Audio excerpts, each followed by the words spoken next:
প্রিয় বন্ধুরা, চলুন বর্তমান থেকে অতীতে ফিরা যাক।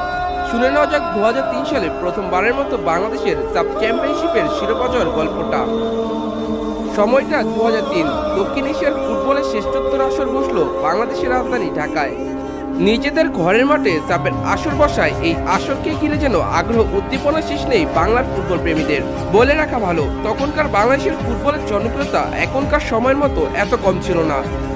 তখন বঙ্গবন্ধু স্টেডিয়ামে খেলা মানে ছিল দর্শক ভর্তি গ্যালারি। যাই হোক বন্ধুরা, সেসব কথা বাদ দিয়ে মূল গল্পে আসা যাক।